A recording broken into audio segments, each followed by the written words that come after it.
నమస్తే, నేను కల్పన. ఆగిపోయిన పెళ్లి, మనస్తాపనతో వధువు ఆత్మహత్యాయత్నం, బెట్టింగ్ మోజులో దొంగగా మారిన బీటెక్ విద్యార్థి, పోలీసుల చేతిలోని పిస్టల్స్ నుంచి దూసుకు వెళ్తున్న తూటాలు, ఆడజన్మకు అగచాట్లు, ప్రేమ మోసం, పెళ్లి శాపం అంటున్న కొందరు మహిళలు. మీ చుట్టుపక్కల జరుగుతున్న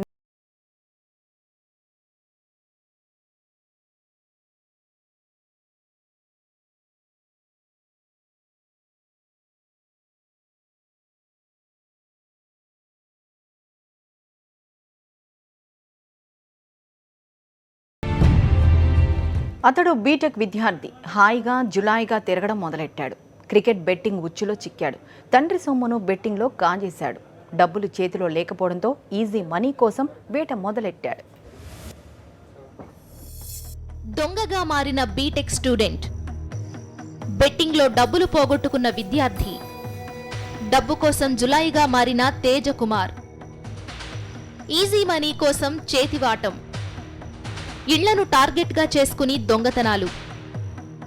బుద్ధిగా చదవాల్సినోళ్లు పాడు వ్యసనాలకు అలవాటు పడుతున్నారు. క్రేజీ గేమ్ అయిన క్రికెట్ బెట్టింగ్ ఉచ్చులో చిక్కుతున్నారు. పోలీసుల మధ్య నిలుచున్న ఇతని పేరు తేజకుమార్. విశాఖ జిల్లా ఆనందపురం మండలంలోని ఓ ఇంజనీరింగ్ కాలేజ్లో 2వ సంవత్సరం మెకానికల్ ఇంజనీరింగ్ చదువుతున్నాడు. ఇతగాడికి క్రికెట్ అంటే మహా ఇష్టం. వరల్డ్ కప్, ఐపీఎల్లో బెట్టింగ్కు అలవాటు పడ్డాడు. బెట్టింగ్ మాయలో పడి ఉన్నది కాస్త ఊడ్చేశాడు. డబ్బు లేకపోవడంతో కొత్త ఎత్తుకు తెరతీశాడు. Uppuluri Tejakumar alias Tej B Tech mechanical engineering second year చదువుతున్నాడు. ఎండాడ గ్రామస్తుడు. ఈయన ఈ మధ్యన వరల్డ్ కప్, తర్వాత ఐపీఎల్, క్రికెట్ బెట్టింగ్లకి అలవాటు పడ్డాడు కొంతమంది స్నేహితులతో కలిసి. ఆ బెట్టింగ్లో సుమారుగా 40-50 వేల రూపాయలు డబ్బులు పోగొట్టుకున్న మూలంగా అవి రీపే చేయడానికి అని చెప్పి దొంగతనం చేయాలనే ఉద్దేశంతో దొంగతనాలు చేయడం స్టార్ట్ చేశాడు. విశాఖ జిల్లా ఎండాడలోని ఇళ్లను టార్గెట్గా చేసుకుని దోపిడీకి పాల్పడిన తేజకుమార్ను పోలీసులు పట్టుకున్నారు. 2వ నెలలో ఒక దొంగతనం చేశాడు. అదేవిధంగా 3వ నెలలో ఒక దొంగతనం, అన్ని ఎండాడలోనే. అదేవిధంగా 5వ నెలలో ఒక దొంగతనం, మొత్తం 3 దొంగతనాలు చేశాడు. 3 దొంగతనాల్లో కూడా సుమారుగా 21 తులాల బంగారం పోయింది. 21 తులాల బంగారం కూడాను ఈయన దగ్గర నుంచి మేము రికవరీ చేయడం, ఇంటాక్ట్ రికవరీ చేసాం. ఇప్పుడు ఆ 3 కేసుల్లో కూడాను ఈయన్ని అరెస్ట్ చేసి కోర్టులో రిమాండ్ నిమిత్తం ప్రొడ్యూస్ చేస్తున్నాం. కాలేజీలో బుద్ధిగా చదువుకోవాల్సినోడు దుర్వ్యసనాలకు అలవాటు పడి చివరకు కటకటాల్లోకి వెళ్లాడు. సాక్షి న్యూస్, విశాఖ. కట్టుకున్నోడే కాలయముడవుతున్నాడు. అదనపు కట్నం ఆడవారిని బలి తీసుకుంటుంది. ఒకడు పిల్లలను కని వదిలించుకోవాలనుకుంటే మరొకడు అదనపు కట్నం కోసం వేధింపులకు గురిచేసి ఊపిరితీస్తున్నాడు. మరొకడు ప్రేమ పేరుతో వలవేసి మోసానికి పాల్పడడంతో రాణుల్లా బతకాల్సినోళ్లు రాలిపోతున్నారు. తలకు తగిన దెబ్బలతో కొడుకును ఎత్తుకుని కన్నీళ్లు పెట్టుకుంటున్న ఈమె పేరు భూదేవి. టీటీడీ ఆరోగ్య విభాగంలో శానిటరీ మేస్త్రిగా పనిచేస్తున్న దొరస్వామి ఆమెపై కన్నేశాడు. తన భార్య చనిపోయిందని, 2వ భార్యగా నిన్ను పెళ్లాడుతానని భూదేవికి చెప్పి నమ్మించాడని చెబుతోంది. పెళ్లి చేసుకుని మోసం చేశాడంటోంది. నేనేదో సులభంలో పని చేసుకుంటాను సార్. పెళ్లిగాని అమ్మాయిని ఇక్కడికి వచ్చి మా ఇంటైనా నన్ను, మా భార్య చనిపోయింది, నాకు 3 పిల్లలు ఉన్నారు, నేను ఉద్యోగం చేస్తాను కదా, నిన్ను లక్షణంగా చూసుకుంటాను, ఏసార్లో నీ పేరు పెడతాను, నెలకు 10,000 రూపాయలు నీకు బ్యాంకులో వేస్తాను అనేసి నన్ను పిలుచుకొని వేసి బొట్టు కట్టి నాకు 3 పిల్లలు అయినాక ఇప్పుడు నేను వద్దంట సార్, నేను వద్దంట, నీకు ఎలాంటి హక్కు లేదు, నీకు ఎలాంటి సంబంధం లేదు, భార్యని తీసుకొని వచ్చేసి 1 సంవత్సరం అవుతాను సార్. అప్పటి నుండి భార్య, పిల్లలు, ఆయన అందరూ కలిసి నన్ను కొట్టడము, టార్చర్ పెట్టడము, ఈరోజు ఏకంగా నన్ను బెల్ట్ తీసుకొని నన్ను చంపబోయినాడు సార్. నన్ను మెడకు ఊరిపోయినాడు సార్. నా బిడ్డలా 10 ఏళ్లు కాపురం చేసి బిడ్డను కన్న తర్వాత కూడా వేధింపులకు దిగుతున్నాడని భూదేవి భర్త వేధింపులు తాళలేక పోలీస్ స్టేషన్కు వెళ్లినా న్యాయం జరగలేదంటోంది. వచ్చినాడు సార్. నాయన ఎవరన్నా ఉంటే పిలవా అంటే నా బిడ్డ పిలిచినాడు సార్. బయట ఉండే వాళ్ళని నా బిడ్డ పిలిస్తేనే అప్పటికి వదిలేసినాడు సార్. లేకనంటే నన్ను ఈరోజు చంపేసి ఉండేవాడు సార్. 4 సార్లు పోయినాను సార్. 4 సార్లు పోతే ఏసఐ సార్ కూడా నన్నే బెదిరించినాడు సార్. నీకు ఎలాంటి సంబంధం లేదమ్మా, నువ్వు ఇక్కడికి రావాల్సిన అవసరం నీకు లేదు, నువ్వు వెళ్ళు అమ్మా, పెద్ద భార్యకే అన్ని హక్కులు ఉన్నాయి, నువ్వెవరమ్మా, రా అంటే వచ్చేయడమేనా, కాపురం చేసేయడమేనా నన్ను అడిగినాడు సార్. ఇంక మీదట ఇక్కడికి వచ్చినామంటే కొడతానన్నాడు సార్, అందుకని నేను భయపడిపోలేదు సార్. ఇప్పుడు కూడా దొరస్వామి చేతిలో చావు దెబ్బలు తిన్న భూదేవి ఆస్పత్రిలో చికిత్స పొందుతోంది. అదే సమయంలో విచారణ నిమిత్తం అక్కడికొచ్చిన ఎస్ఐను మీడియా ప్రశ్నించింది. నేను ఇంతవరకు విచారించలేదు. విచారించిన తర్వాత స్టేషన్ కూడా వచ్చి మీ కంప్లైంట్ చేసింది, మీరు తగిన యాక్షన్ తీసుకోలేదు, అందువల్ల ఈ రోజు ఆమె దాడి జరిగింది అని చెప్తా ఉంది. అలాంటి మొబైల్ మీకేమైనా మీ దగ్గరికి వచ్చింది? మా నోటీసులు అయితే లేదు. వచ్చినట్లు ఏమైనా ఉంటే కనుక చూస్తాము, లేదా కంప్లైంట్ ఇచ్చినా మేము కేసు కడతాము. మా దగ్గర ఎవరు కంప్లైంట్ రాలేదు. కంప్లైంట్ తీసుకోలేదు, మమ్మల్ని నన్నే బదిలించి పంపించేశారని చెప్తున్నారు. అట్లాంటి విషయాలు ఇక్కడ జరగవు. గతంలో ఆయన ఇక్కడికి రాకూడదు, నీకు ఎలాంటి సంబంధం లేదు, నీకు పెద్ద భార్యకే హక్కు ఉంది, నీకు ఎలాంటి హక్కు లేదు, నువ్వు ఆయన పెట్టింది తినేసి నువ్వు గమ్మున ఉండాలనేసి మీరు కూడా బెదిరించి పంపించినారు సార్. ఇప్పుడు చూడు సార్, ఈ రోజు నా బిడ్డకి తల్లి ఎవరు ఉండటం సార్, నన్ను చంపేస్తాడు సార్, నా బిడ్డ నన్ను కాపాడినాడు సార్ దేవుళ్ళలాగా. నేను మీకు నా గోష్ట్ అంతా నేను మీకు చెప్పుకుంటాను కదా సార్, మీరు నాకు నేను న్యాయం చేయలేదు సార్. మీరు ఇంకొకసారి నువ్వు స్టేషన్ మెట్లు ఎక్కినామంటే నిన్ను కొడతానని నన్ను బెదిరించినావు సార్. ఆ చాక పట్టుకొని నన్ను రోజు చిత్రహింస చేస్తున్నాడు సార్ నా భర్త. మరోవైపు పశ్చిమ గోదావరి జిల్లాలో అత్తింటి వేధింపులు తట్టుకోలేక ఓ ఇల్లాలు తనువు చాలించింది. గొంతివారిపాలెంకు చెందిన సుధారాణి, అండలూరుకు చెందిన ప్రసాద్కు 2013లో పెళ్లయింది. సుధారాణి తల్లిదండ్రులు జీవనోపాధి నిమిత్తం గల్ఫ్ దేశాలకు వెళ్లడంతో సుధారాణి మెట్టింటోళ్లు అదనపు కట్నం కోసం వేధింపులకు గురి చేసేవారని స్థానికులు అంటున్నారు. అసలు ఆ పిల్లోడికి స్టూడెంట్ పిల్ల కాదు, చదువు సంస్కారం లేదు వీళ్ళకి. అసలు మూర్ఖత్తులు, మూర్ఖులు. పని చేయకపోతే అలమ్మ కూడా తిట్టేసేదంట, పుట్టి చంపేసినవి అవి కాకే ఫోన్ చేసిందంటండి. పొద్దున ఫోన్ చేసి పిన్నే నన్ను చంపేసేలాగా ఉన్నారు, మీరు వచ్చేదాకా కూడా బతుకున్నారు, బొమ్మని ఎవరో ఒకరు రండి నన్ను తీసుకుపోండి అంటే వాళ్ళ తాత వచ్చి తీసుకొచ్చేలాగా కొట్టేసి చంపేసి హాస్పిటల్ తీసుకెళ్ళి కుమ్మాలో పొడికేశారంట. ఇంకేముంది? మరి దేని గురించి మొత్తం అత్తగారు ఎక్కువ సాధించదంటండి, అత్తగారి గురించి ఎప్పుడు చెప్పిద్దండి, డబ్బుల గురించి కట్టానండి. పంపించేదండి వాళ్ళ అమ్మ, నెల నెల పంపించేదండి, పిల్ల పడుతూ ఉన్నప్పటి నుంచి పంపించేదండి. ఈ 3 నెలల నుంచేమో పంపించలేదండి. అత్తింటి వాళ్లే సుధారాణిని చంపేసి ఆత్మహత్యగా చిత్రీకరిస్తున్నారని బంధువులు ఆరోపిస్తున్నారు. పోలీసులు కేసు నమోదు చేసుకుని దర్యాప్తు చేస్తున్నారు. సంవత్సరం వస్తే 90,000 కట్నం ఇచ్చాము, లాంఛనాలన్నీ మామూలుగా జరిపాము. అయితే ఇప్పుడు ఇంకా సాలలేదని వాళ్ళు వేధింపులకి నిన్న ఈ టైం పంపానండి అక్కడి నుంచి 10 మంది నుంచి. చాలా అయితే ఇలా జరిగింది. కట్నం డబ్బుల గురించి వేధించారంట. అండలూరు గ్రామంలో మల్లుల సుధారాణి ఆమె తన భర్త, అత్త, మామ, మరిదిలు పెట్టే వేధింపులు తట్టుకోలేక తన ఇంట్లోని తన చీరతో ఉరి చేసుకుని ఆత్మహత్య చేసుకుంది. వీరవాసనం తహసీల్దార్ గారు పంచనామా నిర్వహించగా నరసాపురం డిఎస్పీ గారు తదుపరి దర్యాప్తు నిర్వహిస్తున్నారు.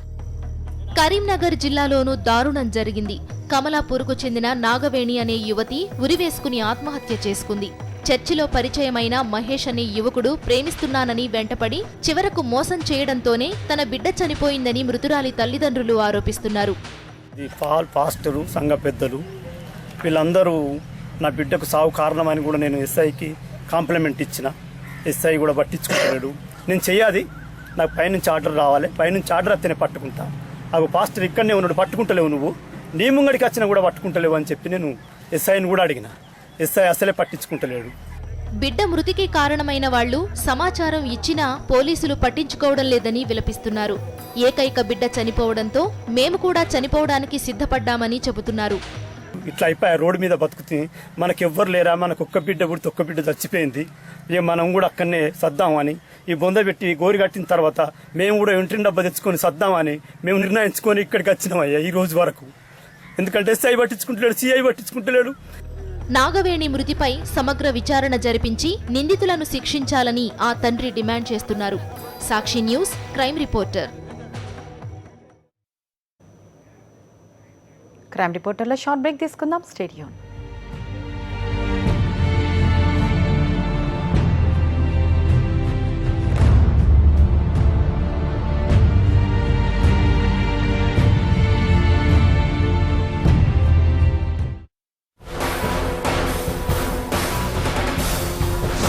తండ్రులిక్కడ, తనయులక్కడ. పెట్టుబడుల కోసం పోటాపోటీ సమావేశాలు.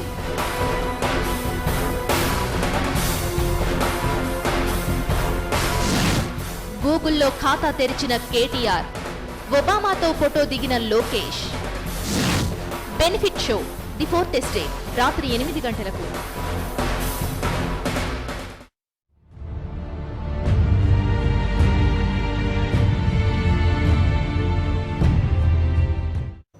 Welcome back to crime reporter. హైదరాబాద్లో పెళ్లి నిలిచిపోయిందని ఓ యువతి ఆత్మహత్యా యత్నానికి పాల్పడింది. దీనికి సంబంధించిన వివరాలు వర్ష అందిస్తారు.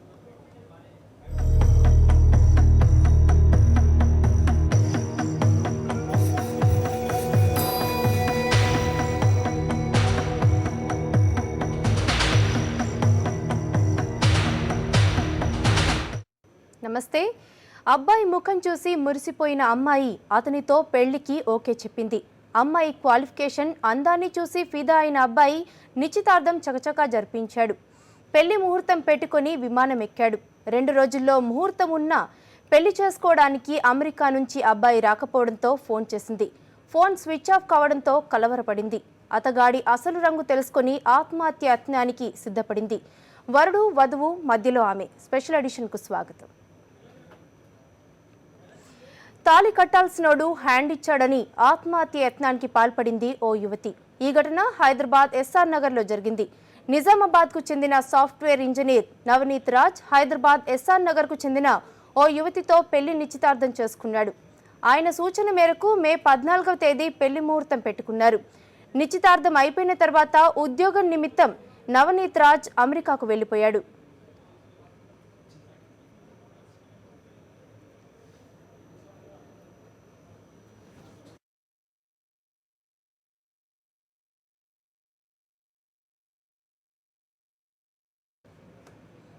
నిశ్చితార్థం చేసుకుని పెళ్లికి సిద్ధమైనోడు సడన్ గా ఫోన్ స్విచ్ ఆఫ్ చేయడం వెనుక కథ చాలానే ఉందంటున్నాడు పెళ్లి కూతురు తండ్రి. మార్చి 22 ఆదివారం రేపు పెళ్లి సార్. రేపు మార్చి 22 నాడు వచ్చిండు, ఎంగేజ్మెంట్ చేసుకున్నాడు. అబ్బాయి ఓహాయో అమెరికాలో ఓహాయోలో ఉంటాడు. నేను 2వ తారీఖు నాడు వస్తా అని చెప్పి కమిట్మెంట్ అయ్యిండు. అమ్మాయితో మేము కూడా ఒప్పుకున్నాము. కమిట్మెంట్ అయిన తర్వాత 2వ తారీఖు నుండి మేము నిన్నటి వరకు కూడా వెయిట్ చేస్తున్నాము. నిన్నటి వరకు వెయిట్ చేసేసి మేము ఏం చేయాలి సరిగా ఇంతవరకు కూడా. ఇప్పుడు అమ్మాయి చదువు అవసరం లేదు, ఏం అవసరం లేదు అని చెప్పారంటేనే మేము ఒప్పుకున్నాము. అమ్మాయి బాగుంటే చాలు అని చెప్పేసి వాళ్ళు అసలు దొంగల్లాగా వాళ్ళే తల్లి కొడుకు ఇద్దరే వచ్చేసి మా అమ్మాయికి ఎంగేజ్మెంట్ లాగా ఇంటికి వచ్చేసి స్వీట్ తీసుకొచ్చేసి బొట్టు పెట్టేసి పోయిండు. నేను మీరు యూఎస్ పోతా అంటున్నారు, యూఎస్ పోతా అంటే నేను ఇప్పుడు ఎంగేజ్మెంట్ చేయను, ఇప్పుడు పెళ్లి చేయను, నేను మీరు యూఎస్కి వెళ్ళి వచ్చిన తర్వాతనే నేను చేస్తా అని చెప్పి నేను అన్నా. లేదన్నా అని చెప్పేసి నమ్మించి చేసేసి వాళ్ళ తల్లిదండ్రులు మీరు చేయండి అని చెప్పి ఫోర్స్ చేసేసి ఎంగేజ్మెంట్ బలవంతంగా ఒప్పించి చేపించిండ్రు. చేపించిన తర్వాత వీళ్ళ పెళ్లి పత్రిక అన్నీ ఎంగేజ్మెంట్ రోజే పెళ్లి పత్రిక పెట్టుకున్నాం. పెళ్లి పత్రిక అయింది. అంత అయిన తర్వాత ఇప్పుడు ఆయన 2వ తారీఖు నాడు వస్తాడు అని చెప్పి కమిట్మెంట్ చేయండి, ఇంతవరకు కూడా రాలేడు. రేపు పెళ్లి సార్. నేను అన్ని ప్రతిదీ నేను ఆర్డర్లు ఇచ్చేసుకొని నాకు సార్ నేను అది ఆయన నేను ఒక గవర్నమెంట్ ఎంప్లాయీని, దయచేసి ఎవరికి లీకౌట్ కావద్దు అని చెప్పి అన్నాడు సార్. నేను ప్రామిస్ చేసిన సార్ నేను ప్రామిస్ చేసిన సార్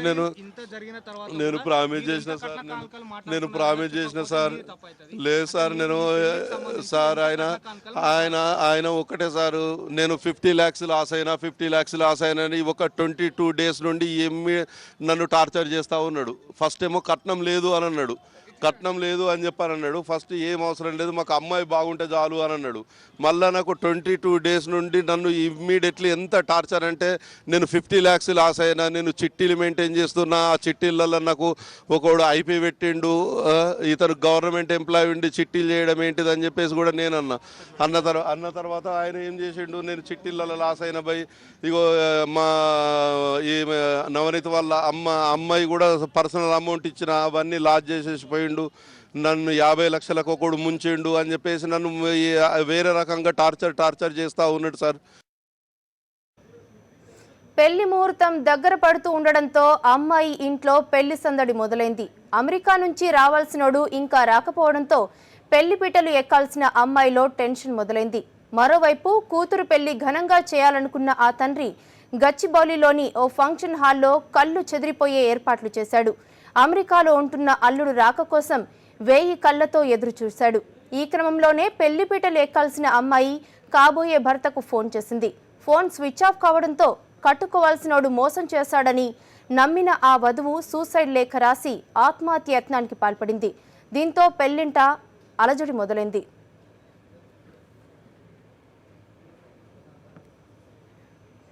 పెళ్లిపీటలు ఎక్కాల్సిన అమ్మాయి ఆసుపత్రి పాలు కావడంతో తల్లిదండ్రులు కన్నీరు మున్నీరవుతున్నారు. 50 లక్షల రూపాయల వరకు వసూలు చేసి చివరి నిమిషంలో మోసం చేశాడని ఆరోపిస్తున్నారు. నేను ఎంత అందరు ప్రతి ఒక్కరు ధైర్యంగా ఉండు అని అంటున్నారు, ధైర్యంగా ఉండు అని చెప్తున్నారు. నేను ధైర్యం చేసుకుంటున్నా, కానీ రాత్రి అంతా నాకు నిద్ర కూడా పడతలేదు సార్. నన్ను దయచేసి అమ్మలు కానీ అక్కలు కానీ ఏ ఆడపిల్లకు కూడా ఇట్లాంటి న్యాయం, ఇట్లాంటి అన్యాయం జరగకుండా మీరు కాపాడండి. ఇట్లాంటి నీచుని మాత్రం, ఇట్లాంటి నీచుని దేశంలో మాత్రం ఉంచడానికి అస్సలు వీల్లేదు సార్. ఆయన ఫోన్ చేయడు సార్. మేము ఫోన్ చేస్తే మమ్మల్ని టార్చర్ చేస్తున్నావు అని అంటాడు. మేము ఫోన్ నేను అనుకుంటా సార్, నేను అనుకుంటా నాకు నా కుటుంబము అందరు పూజలు చేసి నాకు ఆయురారోగ్యాలు ప్రసాదించండి సార్. ప్లీజ్ నాకు ఆరోగ్యం మొత్తం సిమ్టమ్స్, ఈ లెఫ్ట్ లెగ్, లెఫ్ట్ హ్యాండ్,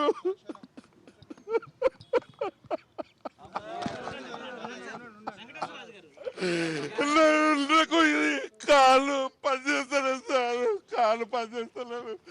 బండి మీదకి వెళ్ళి పడిపోయినా నేనేం చేయాలి సార్? నన్ను ఏం చేయాలా? నేను చాలా బీద కుటుంబం నుండి వచ్చి నేను పిల్లల్ని రేపు ఉదయం పెళ్లి పెట్టుకొని మే 14వ తేదీన పెళ్లి ముహూర్తం పెట్టుకొని ఒక అబ్బాయి ఎన్ఆర్ఐనటువంటి నవనీత్ రాజ్ పెళ్లి కూతురు కుమార్తెను మోసం చేసిన నేపథ్యంలో అమ్మాయి ఆత్మహత్య యత్నానికి పాల్పడింది. వారి తండ్రి ఆవేదన మనం ఇప్పటివరకు విన్నాం. దీనికి సంబంధించి మరింత సమాచారాన్ని మా కరెస్పాండెంట్ తిరుమల అందిస్తారు. తిరుమల, చెప్పండి, ఒక అమ్మాయిని ఇష్టపడి అంటే నచ్చిన తర్వాతే నిశ్చితార్థం చేసుకొని ఇప్పుడు 14వ తేదీన పెళ్లి పెట్టుకొని ఆ అబ్బాయి నిరాకరించాడు, స్విచ్ ఆఫ్ చేశాడు అనేటువంటి వాదన వినిపిస్తోంది. దీనికి సంబంధించి మీ దగ్గర ఉన్న వివరాలేంటి? ఏదైతే రేపు సైబరాబాద్ కమిషనరేట్ సాక్షిగా జరగాల్సిన పెళ్లి అర్ధంతరంగా అయిపోయింది. అయితే వరుడు ఎన్ఆర్ఐ అన్న ఒకే ఒక కారణంతో అడిగిన కట్నం ఇచ్చి అన్నిటికీ ఏర్పాట్లు చేసుకున్నటువంటి సమయంలో వరుడు కేవలం ఒక ఇంజనీరింగ్ చదువుతున్నటువంటి వధువుకు ఒక సబ్జెక్ట్ బ్యాక్లాగ్ ఉందన్న ఒకే ఒక చిన్న కారణంతో కూడా ఈ పెళ్లికి నిరాకరించడంతో ఆ వధువు నిన్న సాయంత్రం ఆత్మహత్యకు పాల్పడి. అదేవిధంగా ప్రస్తుతం మనతో మాట్లాడడానికి వధువు తండ్రి మనతో పాటు ఉన్నారు. వెంకటేశ్వరరావు గారు, చెప్పండి, వీళ్ళిద్దరి మధ్య ఎప్పుడు ఎంగేజ్మెంట్ జరిగింది? అసలు మీకు ఈ ఎన్ఆర్ఐ సంబంధం తీసుకొచ్చిన వ్యక్తి ఎవరు? తీసుకొచ్చిన సమయంలో వాళ్ళు మీతో ఏం చెప్పడం జరిగింది? సంతోష్ రాజు అనే అబ్బాయి తీసుకొచ్చిండు. వీళ్ళకు అతను సొంత చిన్న బాపు కూతురు, అబ్బాయి వాళ్ళ తల్లి సంతోష్ రాజుకు చిన్న బాపు కూతురు.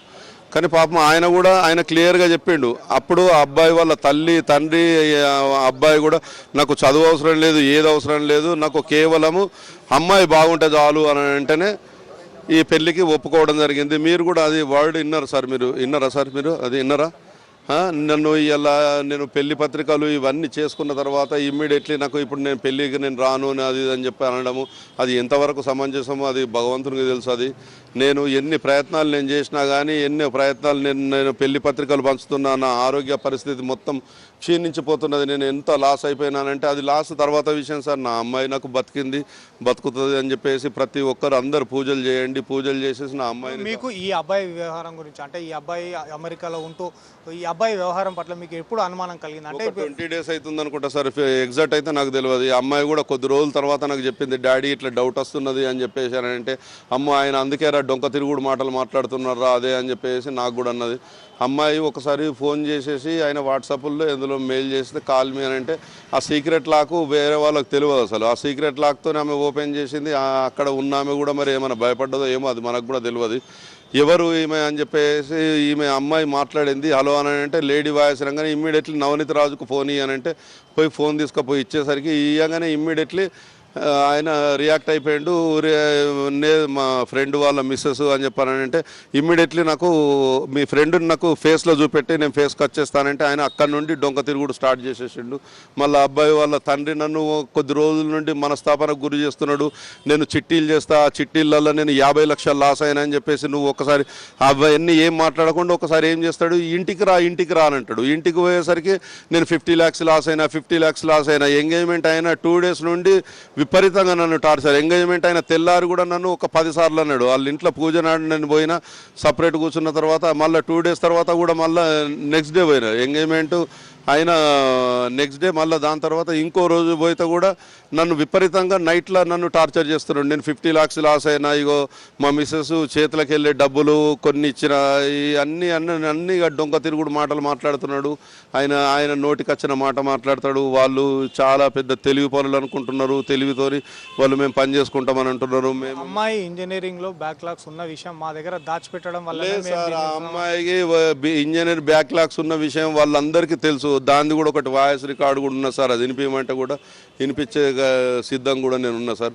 కానీ అవన్నీ వాళ్ళు డొంక తిరుగుడు మాటలు మాట్లాడుతున్నారు సార్. నన్ను కుటుంబం మరి బ్యాక్లాగ్స్ ఉన్నాయి అని అంటే సార్ మరి మేము నువ్వు యాజ్ ఇట్ ఈజ్ వచ్చి పెళ్లి చేసుకున్న తర్వాత నేను అమ్మాయి ఫస్ట్ చెప్పింది నేను రియంబర్స్మెంట్ మీద వచ్చిన, నాకు ఎడ్యుకేషన్ నాకు ఇంట్రెస్ట్ లేదు, నేను ఫేస్బుక్లో కూడా నాకు ఫోటోలు పెట్టద్దు, నాకు కొన్ని సిద్ధాంతాలు ఉన్నాయి, నేను నా హస్బెండ్ బస్ అంతే బాగుండాలన్న కోరికనే ఆ అమ్మాయికి అదొక్కటే ఉంటుంది.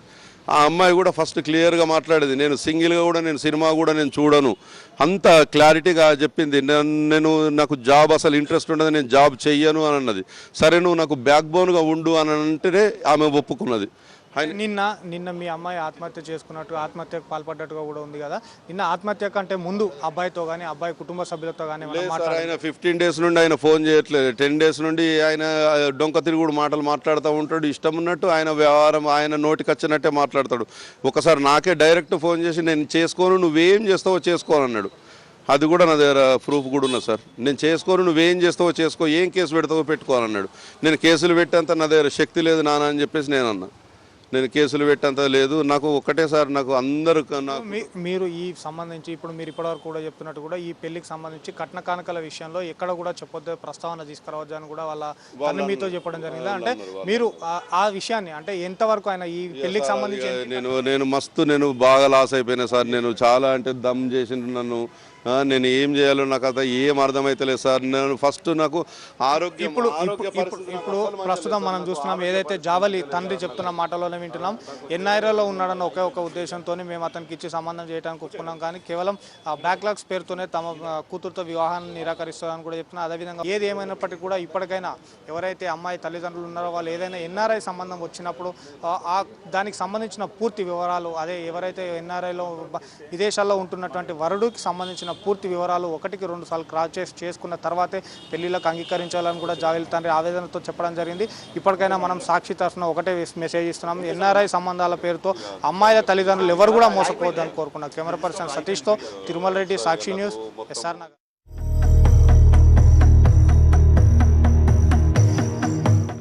ఇదిలా ఉంటే పెళ్లి కూతురు ఆమె తండ్రి చెప్తున్న విషయాలన్నీ అబద్ధాలని నవనీత్ రాజ్ తల్లిదండ్రులు అంటున్నారు. నిజామాబాద్లో ఉంటున్న వరుడు నవనీత్ రాజ్ తల్లిదండ్రులు పెళ్లి వివాదంపై స్పందించారు.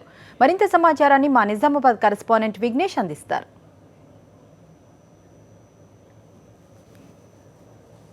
ఈ వ్యవహారంపై వారితో మాట్లాడే ప్రయత్నం చేద్దాం, ఏం జరిగిందో తెలుసుకునే ప్రయత్నం చేద్దాం. సార్ చెప్పండి, మీరు ఫాదర్గా అసలు ఏం జరిగిందో చెప్పండి సార్. ఈ పెళ్లికి సంబంధించి ఇప్పుడు అమ్మాయి ఎవరైతే కాబోయే కోడలు ఉందో ఆమె సూసైడ్ అటెంప్ట్ చేసింది హైదరాబాద్లో.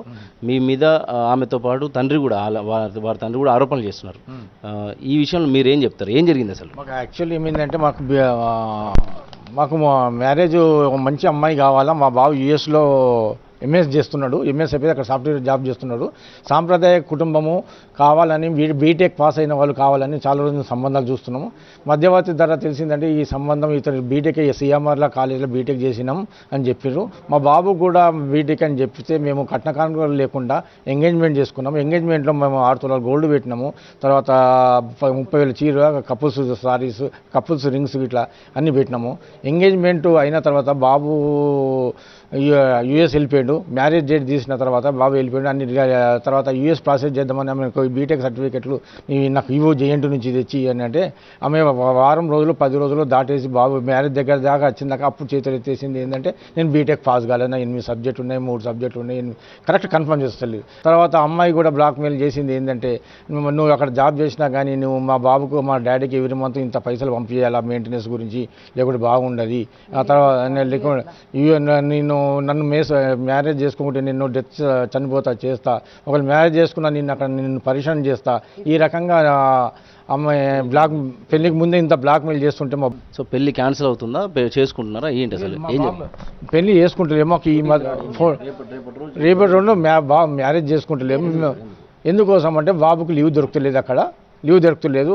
ఆమె బీటెక్ లేకున్నా కానీ బాబు యొక్క మనసు ఉదయంతోనే బీటెక్ లేకున్నా కానీ నేను చేసుకుంటా, నీకు నాకు 3 నెలలు టైం ఇవ్వమని ఆమె మెసేజ్ కూడా పంపిండు. కాబట్టి 3 నెలల తర్వాత మేము పెళ్లి చేసుకుంటున్నాం అనుకుంటున్నాము. కాబట్టి బాబు కూడా మెసేజ్ పంపిండు. ఈ మెసేజ్ ద్వారా మేము ఎస్పీకి కూడా కలిసి బాబు కన్విన్స్ చేసాం. సార్ మాకు 3 నెలలు టైం ఇప్పియండి అని నేను చెప్తారు. ఆల్రెడీ మెసేజ్ వాళ్ళు కన్విన్స్ చేసాం. కానీ ఈ రకంగా మేము బ్లాక్మెయిల్ చేస్తుంటే మేము ఏ రకంగా ముందుకు పోగలుగుతాము? బ్లాక్మెయిల్ చేస్తే రేపు మేము పెళ్లి చేసుకుని ఏ రకంగా అనుభవించాలా? బాబు అక్కడ యుఎస్లో చిన్న ప్రాబ్లం చేసినా కానీ అక్కడ బాబు ఇరుక్కపోతే సమస్యలు ఉన్నాయి. కాబట్టి దీన్ని మేము సామరస్యంగా మేము వాళ్ళని కూర్చోబెట్టి మాట్లాడి ఈ రకంగా చెప్పాలనుకుంటున్నాము.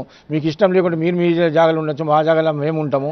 కాబట్టి ఇప్పుడు మేము ఏ పరిస్థితుల్లో ఫస్ట్ మాకు రక్షణ కావాలని కోరుతున్నాం అంతే. ఎస్పీ గారిని కలిసాము, ఎస్పీ గారికి కలిసి మేము కావాలని రక్షణ కావాలని కోరుకుంటున్నాము. కాబట్టి దీంట్లో మాకు రక్షణ ఇవ్వాలి. తర్వాత మిగతా విషయాలు మళ్ళీ అది చేస్తాం. సో ఇవి నవనీత్ రాజు తల్లిదండ్రులు చెప్తున్నారు.